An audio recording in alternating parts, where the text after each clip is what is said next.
Pemirsa, selamat datang di Sarwo Sarwi Pedalangan Indonesia. Malam hari ini tentu seperti biasa saya akan menemani Kidalang kita, Kidalang Dr. Rohmat Hadiwijoyo. Kidalang, apa kabar, sehat? Kabar saya masih sehat, alhamdulillah. Seger bener. Alhamdulillah. Tapi bicara soal apa yang ada di dunia digital, apalagi lewat sosial media. Nah, sudah ada Koko Niki. Koko Niki, apa kabar? Baik. Sehat toh? Sehat, terima Pakai kasih. surjan lagi tapi depannya laptop. Wah, Menyesuaikan. memantau semua perbincangan. Oke. Itu tuh kemarin waktu ngomongin presiden rame bener ya? Rame sekali. Wah, sadap itu. Bahkan sampai menarik perhatian dunia loh ya. Nah, itu sebabnya hadir juga dua orang bintang tamu kita yang tentu saja punya perhatian tersendiri terhadap apa yang baru saja kita lewati kemarin di Pilpres ya. Kira-kira hampir sebulan yang lalu ini ya. Baik, Selamat ini malam, Pak. Waduh, cepet banget. Ini Senang sekali saya kalau diundang bintang sini. tamu profesional tuh cukup dilirik langsung Langsung. sat, udah tahu mau Iya. tanya apa aja gitu. Saya sudah tahu. Walaupun Karena dia pasti ini nanya mau- kalau Pak, tiba-tiba saya tanya gini, kapan mau kawin lagi? Itu dia males saya tahu jawabnya. itu bukan di sini tayangannya Oh, iya, pasti iya, ya. iya. Yulia Rahman telah ada bersama kita di sini. Selamat Ya, datang ya. terima kasih. Kita akan ngobrol seru tentunya dengan sahabat lama saya. Dan kali ini juga telah hadir bersama kita Bapak Muhajir Effendi, Rektor Universitas Muhammadiyah Selamat Malang. malam Mas Farhan. Selamat datang, Pak. Alhamdulillah. Lah kalau ngelihat rame-ramenya Pilpres kemarin itu, Bapak pandangannya gimana, Pak? Ya, saya sebagai pengamat jadi harus melihat secara imbang, secara jujur, secara objektif. Oh, nggak bisa mihak ya? Kalau memihak pasti ada lah itu, tapi kan bisa tidak dinyatakan atau dinyatakan masalahnya. Oh iya. Kalau rektor tuh ngomongnya bijak bener ya. ada kisah pewayangan nggak yang menggambarkan serunya Pilpres gini? Ada Mas, jadi kemarin Pilpres itu ramai kenapa? Karena kan komposisi bintang 4 sama bintang 3 itu kan nggak seimbang gitu. Oh iya. Yang di sini bintang 4-nya lebih banyak, yang Iya. di sini bintang 4-nya lebih sedikit, lebih banyak bintang 3-nya gitu. Ah iya bener. Gitu. Jadi kalau para bintang sudah turun ke gelanggang itu kan membuat rakyat itu kan ada dua perasaan nih. Ini gawat darurat atau memang care of terhadap country kita kan gitu. Saking banyaknya jenderal ya, Yes. yang turun jadi berasa seperti apa perang bintang istilahnya. Wah. Nah, bagaimanakah kisah pedalangan yang menggambarkan hal ini? Kita ikuti bersama dengan Kidalang Dr. Rohmat Hadiwijoyo.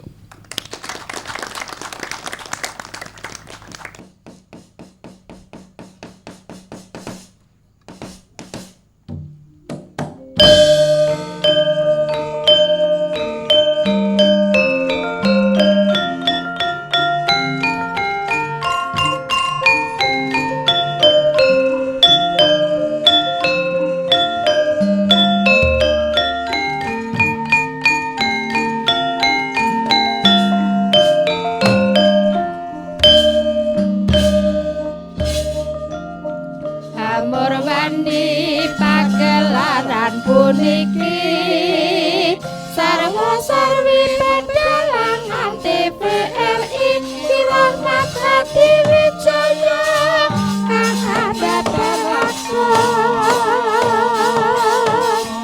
ayu rahayu sagung mati.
Harimba.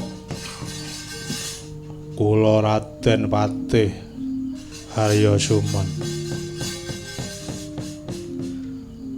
Kasembadan aku wis disuwini suda dadi patih ana ing praja Astina. Ingsun kemutan nalika semana nate janji kelawan Arimba yen to wis kelakon nyekel pangwangsa ing negara Astina bakal sabiyantu kelawan lekasmu nalika semana.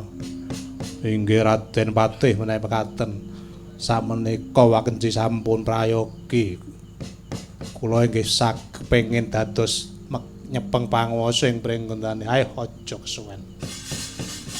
Rencana semula backup plan enggal daya dilaksanake enggal kundura menyang pringgondane Arimba.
Pandhawa tata Gadiwisaya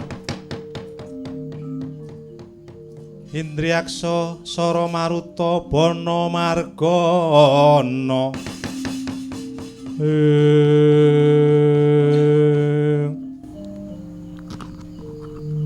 Wong Titian Lodra Mas Patih Dewaku Harimba Harimbi apa Rama? Kula wonten pangandika Kanjeng Rama. Semune padhang polatamu.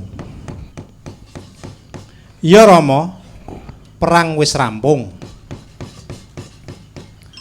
Piye pawartane menang apa kalah? Sejatine rada keseseran wadyapala pringgondane Rama. Nanging saka gemblenging tekad nalika semana pangamuke Patih Gandamana isa ndekake sarana laku kang kurang utama. Dasar apa ya Rimbi, aja colometan nggonmu ngomong. Ya Rama, nalika semana digawe luweng, ditutupi nganggo godhong klaras, godhong gedhang, dijloki Gandamana mlebu jroning luweng ditutung watu kang akeh cacahe. Nadyan pangamuke Gandamana kena tau pamake kaya gajah 1000 maju bareng nanging bareng wis mlebu luweng mau dibluki watu kang ora sethithik cacahe. Mesthine menurut nalar wis tekaning pati si Gandamana Rama. Walah dalah. Yen ngono kekuatane Ngastina wis suda siji. Nanging batinku ora bener, mung ora mungkin teka semono. Piak.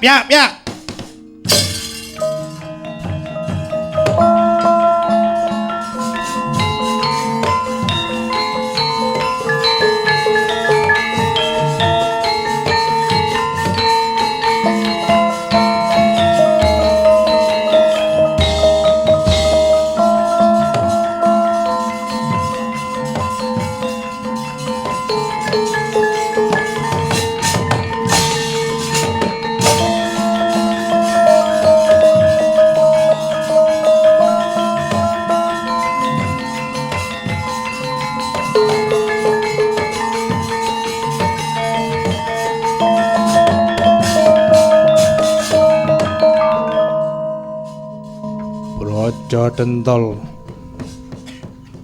lonjong mimis laku maraba kadhewasan Kanjeng Rama.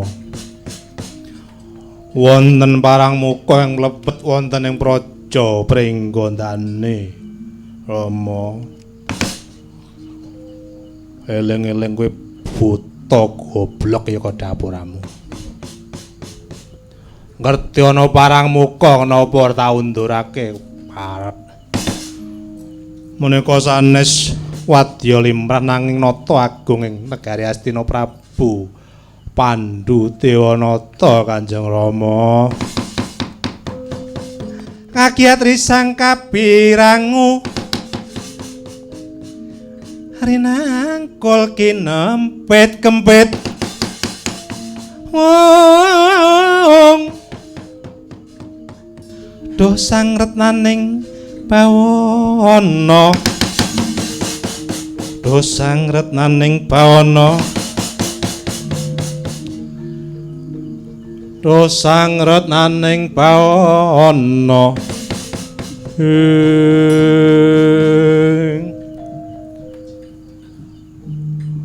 kabeh anak-anakku bapakmu sedaya meneh arep maju perang. Kowe aja padha melu ya. Sawangen saka kadohan. Yen bapakmu isih jejeg ngadeke aja padha nyedhak. Nang yen bapakmu wis ambruk jebabah depane lemah. Banjur kabeh anak-anakku kunarepane boyongen. Ruktinen nganti anut tataning panembah kang isih lumadya ana ing pringgondane kene. Nggih. Arep tindak ngendi Rama? Badhe tindak pundi Kanjeng Rama? Kula nderek Kanjeng Rama. Aku mung gunemang sepisan ora kapindho. Ayo. Kaya ngapa Prabu Pandhu Dewanata?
kami berbeda-beda, tapi satu yang sama, madu rasa.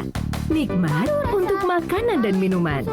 Gunakan madu rasa sebelum beraktivitas, karena energinya bikin semangat, aktif, fit, sehat dan kuat. Madu rasa tiap pagi dan sore harus terganti. Madu rasa pagi dan sore harus dari Air Mancur.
Wes mairaino semubang yang aruno kadinetrane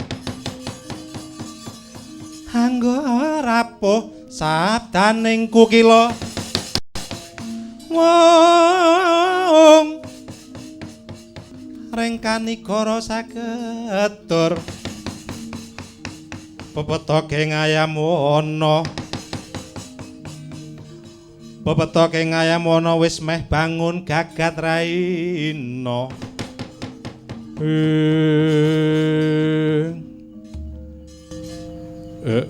Prabu Pandu. Ayo aja kaget aku jarak mbalela. Aku ora kepengin tak reh. Aku ora pengin tok jajah.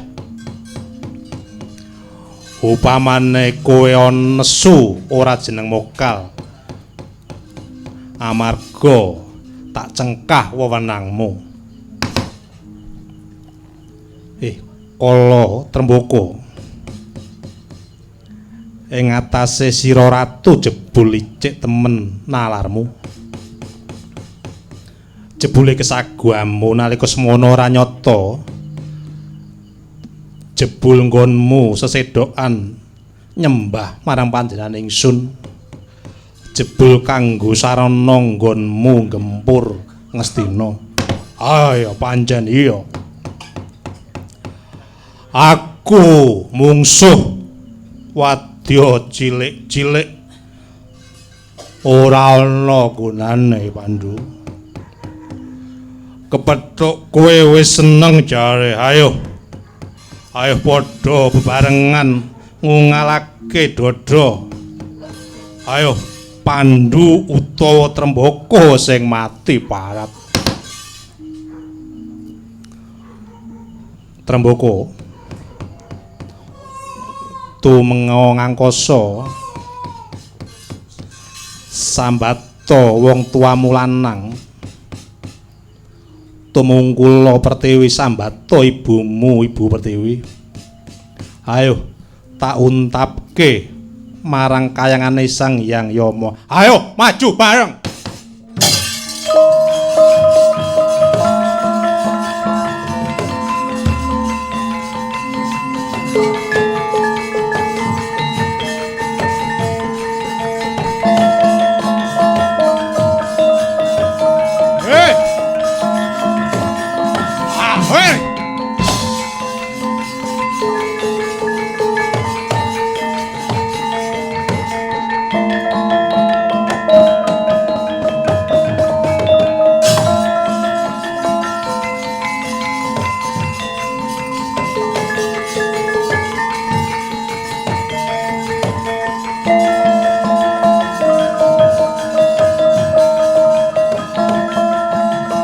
Wah, wah, wah,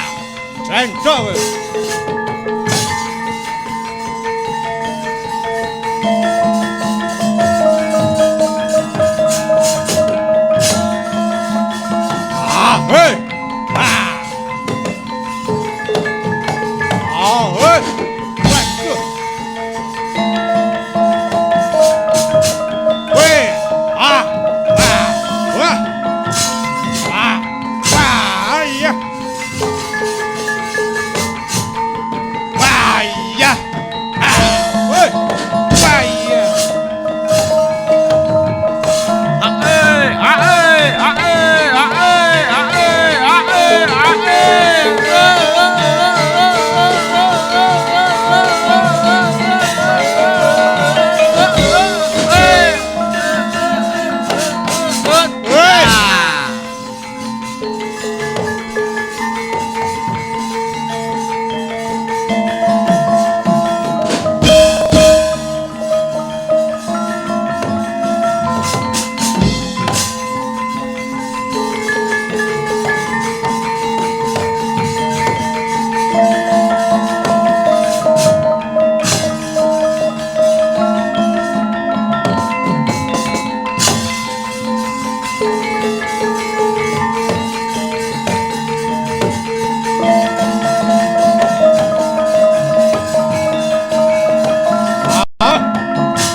Pandhu, durung rontok rambutmu.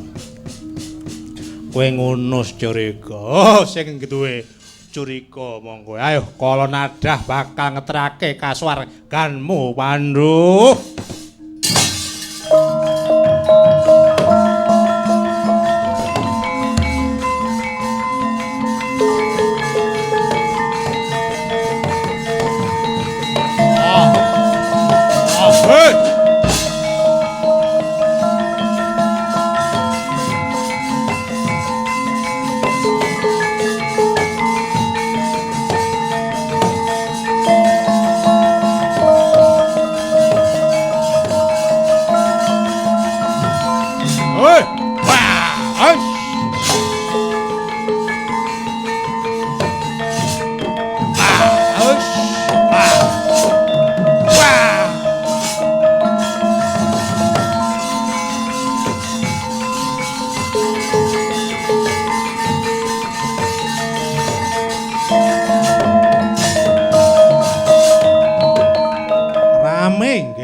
Perang Baronto wone perang nadyan namung sakloron nanging perang Nalendra Gung Binathara mangampak-ampak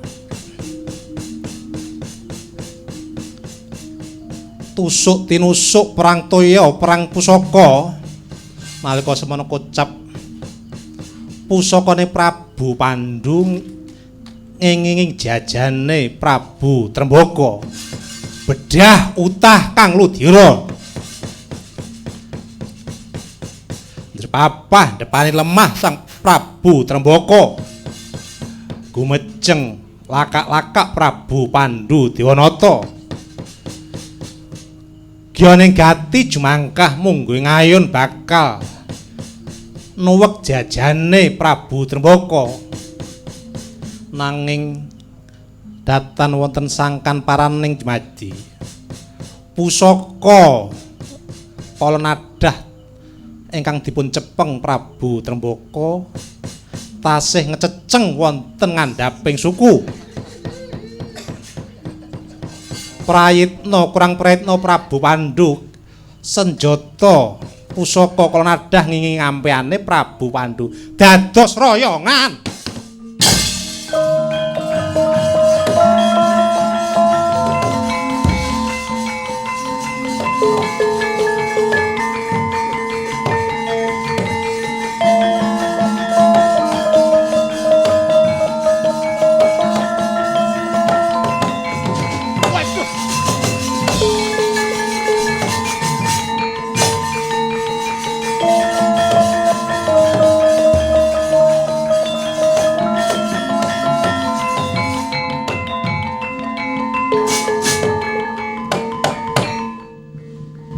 Kencang pakencang pak nong pak nong waudaya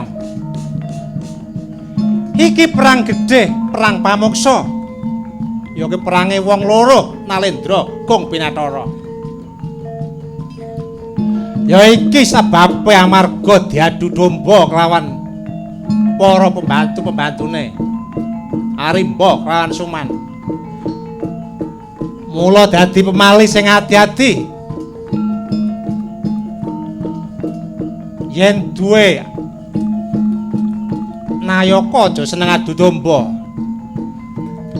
Kaya ngene akibate, biyen Pandhu kelan Trembaka ki murid kelawan guru, nanging dadine kaya ngene iki. Sapa bibite ngala wahyuning bakal sirna. Aja kanggo patuladan iki ya.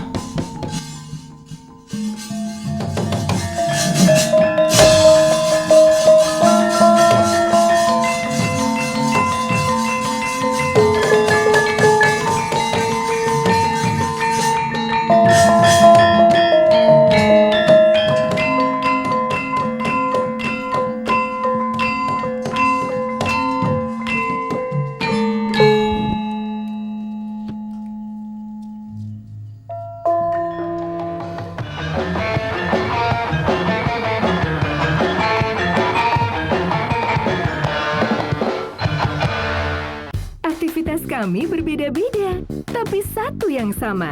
Madu rasa. Nikmat untuk makanan dan minuman. Gunakan madu rasa sebelum beraktivitas karena energinya bikin semangat, aktif, fit, sehat dan kuat. Madu rasa tiap pagi dan sore harus. Madu rasa pagi dan sore harus. Dari Air Mancur.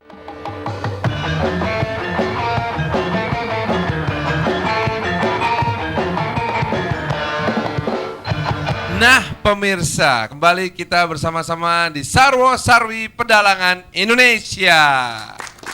Baiklah, Ki Dalang, jadi intisari kisah yang tadi ini apa sebetulnya? Jadi jangan sampai turunnya para jenderal di Pilpres kemarin itu membawa dampak yang tidak baik seperti cerita tadi kan gitu. Dulu kan diceritakan bahwa perebutan kekuasaan di Hastina dan Prenggondani itu juga diawali perang bintang. Di Hastina diawali dengan bintang dipimpin Haryosuman, Patih kan bintang 4 itu kan. Sedangkan yang di Prenggondani dipimpin oleh Harimbo yang pengen berkuasa juga kan gitu. Wah, begitu turun gelanggang mereka saling membuat kisruh suasana adu domba antara ratu mereka, presiden mereka yaitu si Pandhu dan si Prabu Tremboko yang di Prenggondani kan gitu. Nah, akhirnya yang dulu hubungannya bagus si Pandhu itu dari Hastino itu gurunya Prabu Tremboko dari Prenggondani. Tapi begitu ada pengaruh para bintang tadi yang pengen punya ambisi jangka pendek. Akhirnya mengorbankan persahabatan Pandhu dan Tremboko. Akhirnya duanya perang kan tadi kan? Iya. Perang akhirnya mati si Trembokonya. Tapi matinya juga nggak sempurna karena waktu dia mati dipakai pakrisnya si Pandhu tadi. Iya. Dia tuh masih megang kolonada si Tremboko. Iya. Itu. Wah si Pandhu senang mati, mau saya senang-senang mau nginjak dadanya kan gitu. Rupanya kakinya tangannya Tremboko tuh masih megang keris kolonada, keinjak kakinya si Pandhu. Akhirnya sooner or later mati juga si Pandhu gara-gara upasnya kolonada tadi itu. Itu sisa lukanya itu ya. Iya, sisa lukanya akhirnya mati kan dalam waktu 30 hari itu. Ya. Jadi di sini akhirnya perang besar itu terjadi karena turun gelanggangnya para jenderal yang mempunyai jangka pendek, tujuan jangka pendek yang pragmatis tadi kan begitu. Nah, ini jangan dicontoh oleh para jenderal yang turun Pilpres kemarin. Para jenderal boleh turun gelanggang kalau memang misalnya Sabta Marga terganggu, NKRI terganggu, wah itu turun kan gitu. Gitu. Mudah-mudahan turunnya para jenderal kemarin itu bukan rebutan konflik kekuasaan, tapi adalah benar-benar jangan sampai demokrasi ini tercela atau terganggu sehingga NKRI terganggu. Dalam bahaya. Itulah yang diharapkan kan gitu Mas. Nah, kalau di media online sendiri sebetulnya seramai apa sih orang ngomongin kehadiran para jenderal ini? Yang saya tahu memang kalau ramainya media sosial media terutama ya media sosial Indonesia ini membahas tentang Pilpres itu ramai banget sampai menjadi perhatian dunia internasional. Bahkan Facebook sama Twitter itu mencatat aktivitas yang paling tinggi saat dunia itu ada di Indonesia Nggih. semasa Pilpres. Nah, tapi dari Kampanye. sekian banyak itu berapa banyak yang ngomongin soal jenderal-jenderal? Kalau jenderal tuh biasanya pembicaraan sudah masuk ke kelompok-kelompok tertentu nggih Mas. Misalnya yang punya akun-akun para aktivis begitu. Karena kan ada kekhawatiran dengan rekam jejak para jenderal yang terlibat ini. Rekam jejak entah itu hak asasi manusia atau mungkin afiliasi dengan swasta atau bisnisnya. Bisnis. Oh. Lah, apakah ini tidak kemudian menimbulkan atau menurunkan minat masyarakat untuk ikut nyoblos? Kalau itu sih belum tahu Mas ya. Tapi kalau di media sosial yang tampak itu ketegangannya. Gitu. Ketegangannya. Karena ini seru ini. Ini wong-wong jenderal-jenderal besar ini kan dulu pengalamannya ngeri-ngeri. Ini zaman Indonesia masih tarung-tarung ini dor. Yulia, berasa nggak sih serunya? Berasa. Berasa ya? Berasanya itu sampai di hati. Oh, di sini berasa Di aja sini. gitu. Lebay deh kamu ini.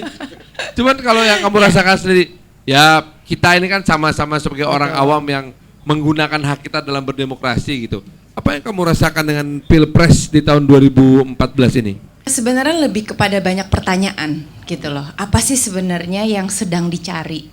Karena kan aku kan sebagai seorang awam, terus ibu rumah tangga lagi punya anak 2 gitu. Ini ngurusin anak 2 aja udah ribetnya Masya Allah gitu. Gimana ngurusin 250 Apalagi- juta? Nah itu. Terus ada satu yang mungkin karena proses ya, karena proses kita bicara kan setiap orang tuh pasti mempunyai komunitas masing-masing. Nah ketika kita bersinergi sama beberapa teman, kita cuma membahas satu.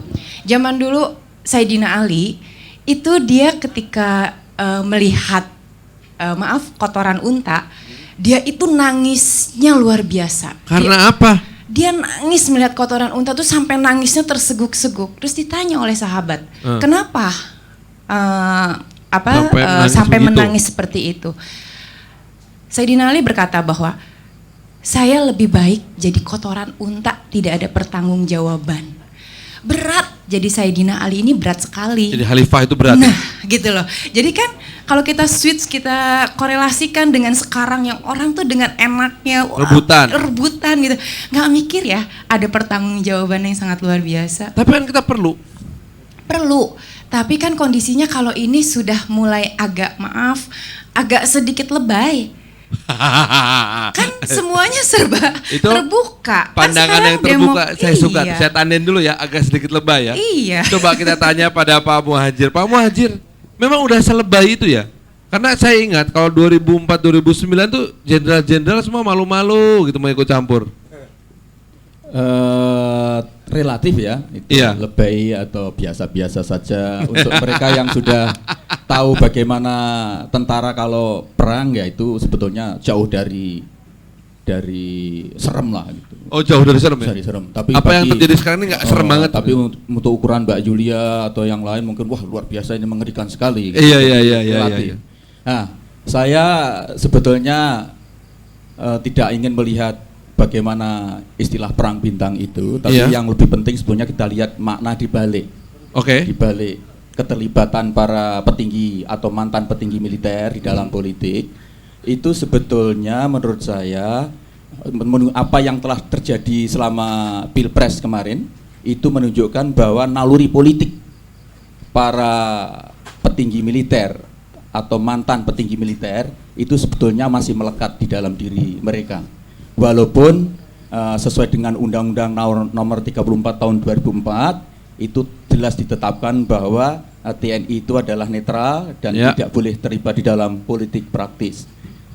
Memang secara formal, secara institusi sudah tidak, tetapi dalam kenyataannya terutama mereka yang sudah pensiun itu naluri politiknya tetap melekat di dalam diri mereka. Kenapa bisa begitu? Apakah karena mereka ini waktu jadi perwira pertama sampai perwira menengah ada dalam era duifungsi ABRI, sehingga ketika menjadi jenderal naluri politiknya tidak pernah bisa hilang?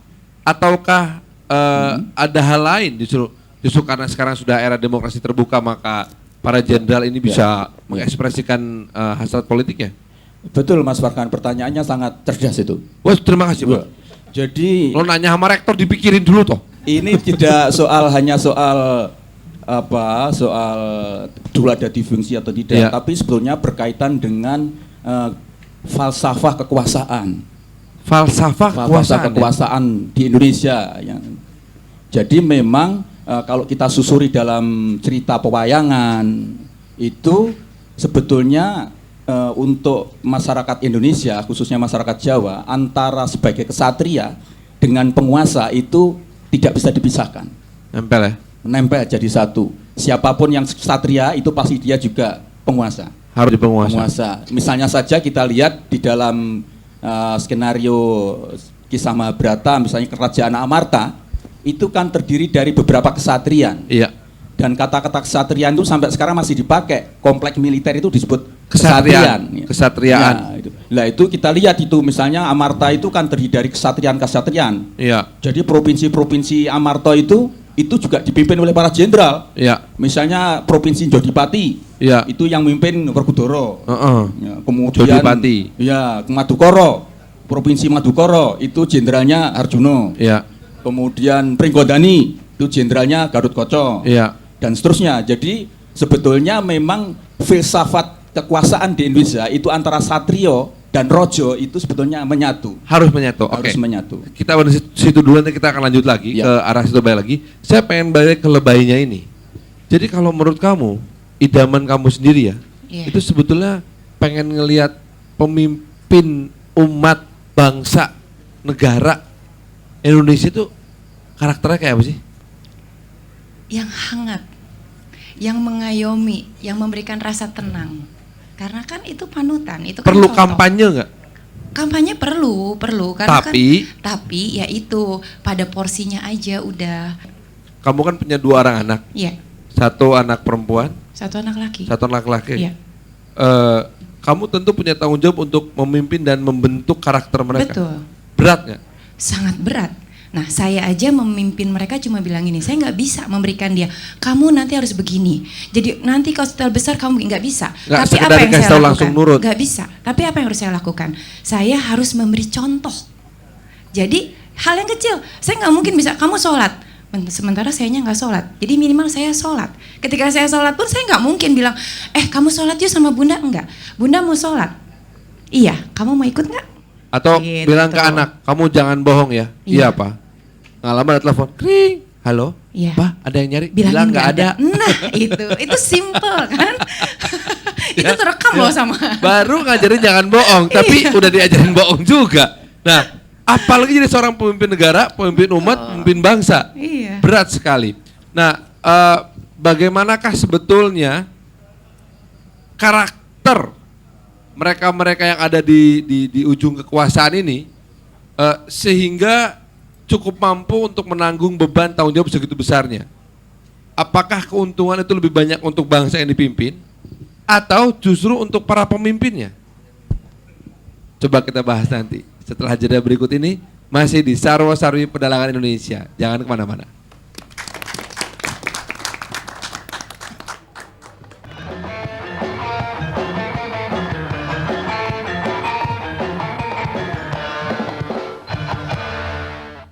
Selamat datang di dunia madu rasa. Rasa madunya yang lezat membuat harimu ceria. Jadikan madu rasa bagian dari keseharianmu. Madu rasa, madu keluarga sehat. Madu rasa dari air mancur.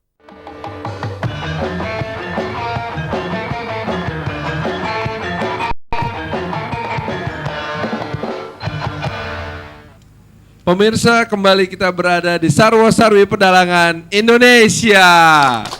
Nah, kembali ke Kidalang. Dr. Rahmat Hadiwijoyo. Kidalang, ini yang namanya para jenderal seperti kata seperti Kidalang tadi bilang kan, yang penting harusnya tetap mengutamakan NKRI. Nah, saya yakin kalau kita tanya sekarang nih kepada para jenderal, mereka pasti mengatakan, wah gila apa kamu? Kita ini udah mempertaruhkan nyawa untuk NKRI gitu kan.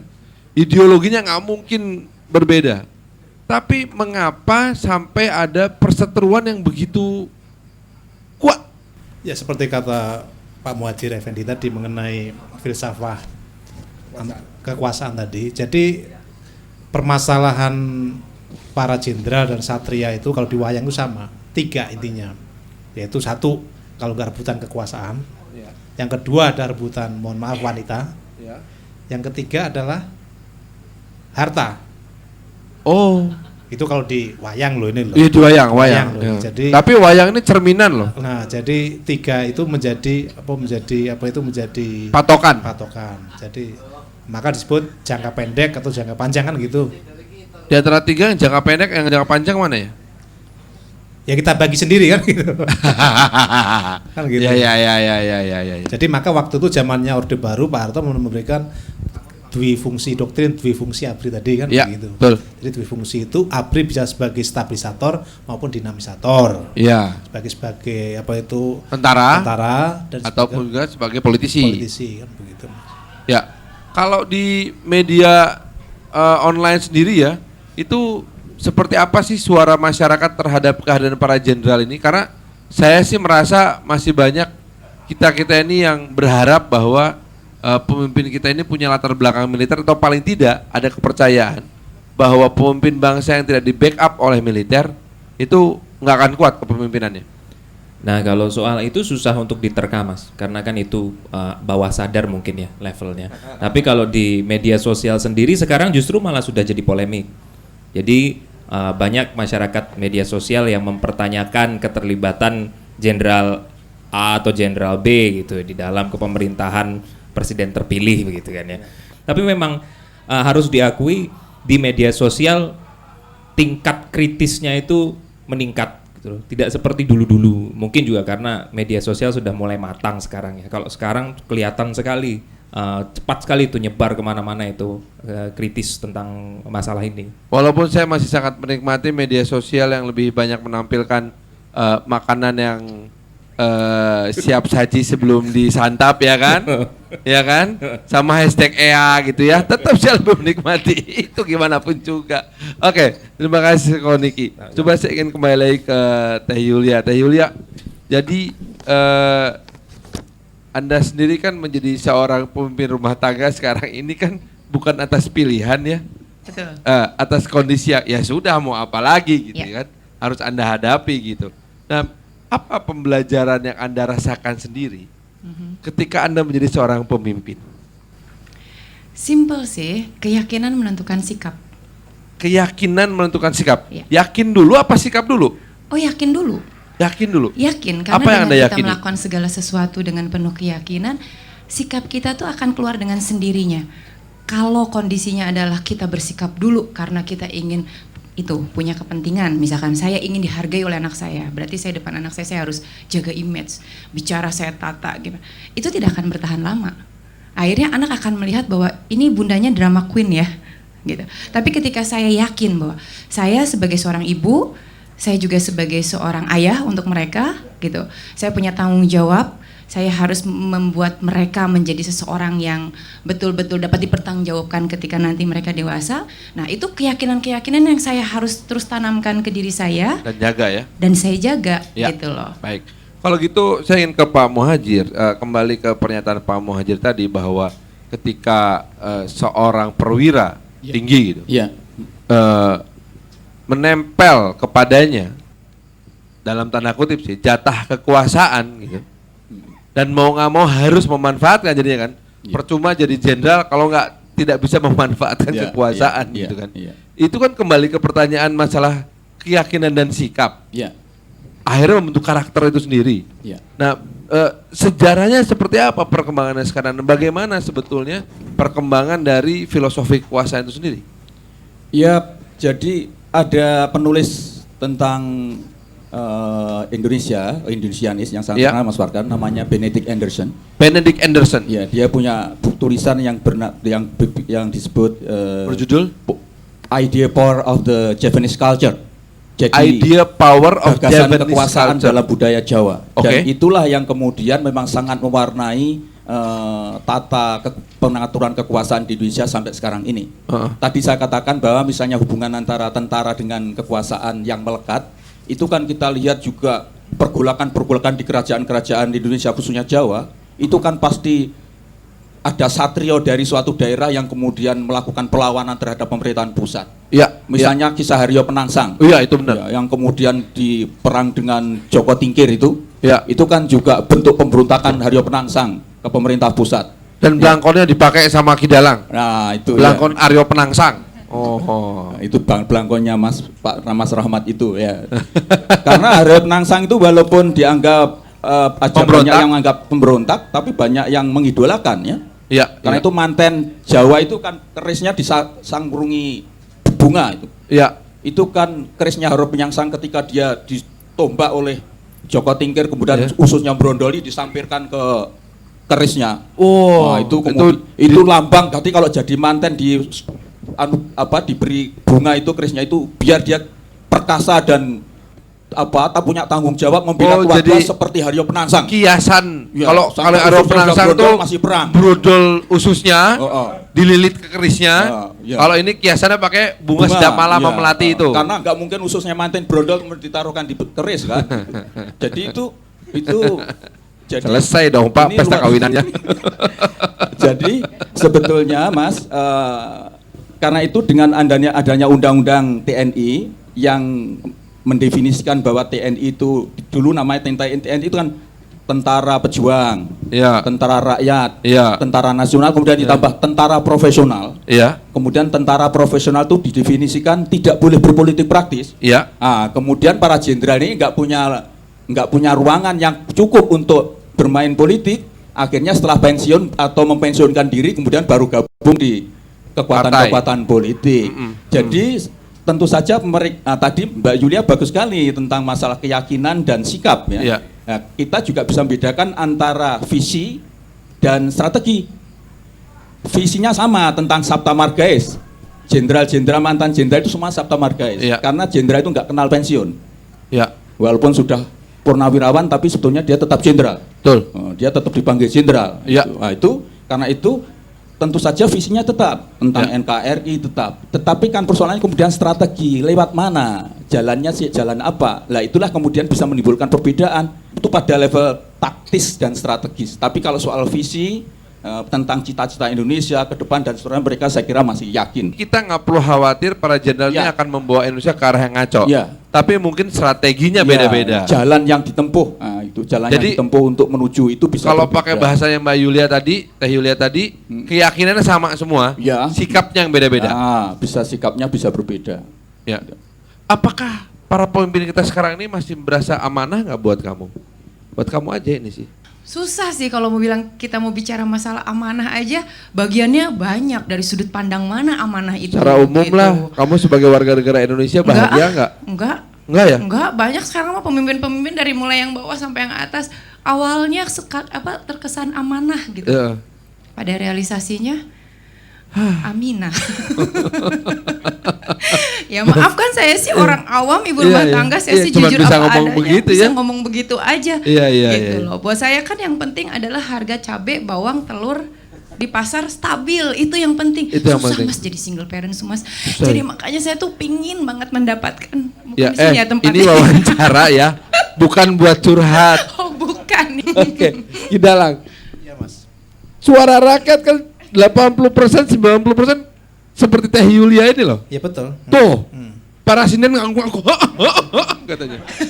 Setuju ya Bu Sinden ya. Apakah kita bisa harapkan para penguasa yang didukung oleh para jenderal ini juga, gitu kan sama bagian dari kekuasaan, itu bisa mendengarkan betul nggak? Ya harus didengarkan Mas, karena kan suara rakyat kan suara Tuhan kan itu. Ya. Jadi pemimpin itu harus bisa yang ngayomi, melindungi. Habis itu ngayemi. Ngayem itu cukup sandang, papan, pangan kan itu. Iya. Kalau udah harga cabai terpenuhi kan ayem tadi kan. Nah kalau udah cukup ngayemi, ngayani. Ngayani itu diberi taraf hidup. Iya. Oh, disejahterakan. disejahterakan. Nah, taraf hidupnya supaya GDP-nya sama dengan Singapura kan begitu. Oh iya. Lebih tinggi. Nah kalau pribadi tadi curhatnya Mbak Yulia tadi nganai lagi kan gitu. Nganai itu apa? Ngasih anak. Oh iya. Udah 2 masih mau nambah. Pemirsa sekalian, dalam sebuah kegembiraan kita melaksanakan demokrasi. Itulah hal yang paling menyenangkan di Indonesia sekarang ini. berapa? 15 tahun ya sejak kita melakukan reformasi besar-besaran di bangsa kita. Nah, kita telah mendengarkan apa yang disampaikan oleh Pak Muhadjir, pendapat dari Teh Yulia sendiri, kisah pewayangan yang begitu menarik, suara dari sosial media yang merupakan salah satu indikator modern dari suara rakyat yang sekarang. Kita mengetahui betul bahwa sebetulnya visi kita ini semua sama, tinggal caranya aja beda-beda. Yang paling penting NKRI-nya nggak berubah, dan nanti episode mendatang, ya TV-nya juga nggak berubah, TVRI aja, nontonnya Sarwosari Pedalangan juga. Terima kasih para narasumber, terima kasih Kedalang, Kondegi, terima kasih semuanya. Kita jumpa lagi di episode mendatang, Sarwosari Pedalangan Indonesia. Sampai jumpa.